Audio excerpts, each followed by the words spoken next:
புதிய தலைமைச் செயலக முறைகேடு குறித்து விசாரிக்க தமிழக அரசு அமைத்துள்ள ரகுபதி கமிஷன் திமுக தலைவர் கருணாநிதியிடம் விசாரணை நடத்த சென்னை உயர்நீதிமன்றம் தடை விதித்து உத்தரவிட்டுள்ளது.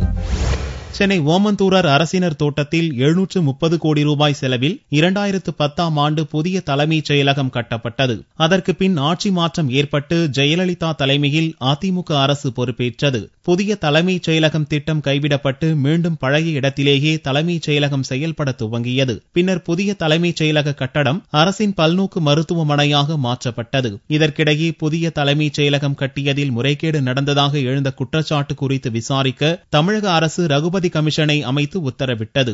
அப்போதைய முதல்வர் என்ற முறையில் திமுக தலைவர் கருணாநிதியிடமும் ரகுபதி கமிஷன் விசாரணை நடத்த திட்டமிட்டிருந்ததாக கூறப்படுகிறது. இந்நிலையில் ரகுபதி கமிஷன் உள்நோக்கத்துடன் அமைக்கப்பட்டுள்ளதாக ஏற்கனவே வழக்கு தொடர்ந்திருப்பதால் தன்னிடம் ரகுபதி கமிஷன் விசாரிக்க தடை விதிக்க வேண்டும் என்று திமுக தலைவர் கருணாநிதி சார்பில் சென்னை உயர்நீதிமன்றத்தில் மனு தாக்கல் செய்யப்பட்டது.